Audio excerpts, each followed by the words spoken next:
श्रावण सोमवारी महादेवाची पूजा करून झाल्यानंतर शिवलिंगावरती शिवामूठ वाहण्याची प्रथा आहे।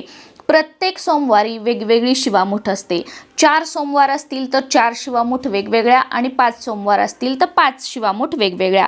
पहिल्या सोमवारी तांदूळ, दुसऱ्या सोमवारी तीळ, तिसऱ्या सोमवारी मूग, चौथ्या सोमवारी जवस आणि 5व्या सोमवारी सातू या पद्धतीने शिवामूठ असतात। शिवामूठ कधीही कोरडी अर्पण करू नये। शिवामुठीत थोडंसं पाणी त्यावर स्प्रिंकल करायचं, ओलसर करून घ्यायची आणि मग अर्पण करावी। शिवामूठ अर्पण करत असताना पुढील प्रमाणे मंत्र म्हणावा। शिवा शिवा महादेवा, माझी शिवामूठ ईश्वरा देवा, सासू सासरा दिरा भावा, नंदा जावा भ्रतारा, नावडतीची आवडती कर रे देवा। परत एक वेळा सांगते, शिवा शिवा महादेवा, माझी शिवामूठ ईश्वरा देवा, सासू सासरा दिरा भावा, नंदा जावा भ्रतारा, नावडतीची आवडती कर रे देवा। हा मंत्र आहे।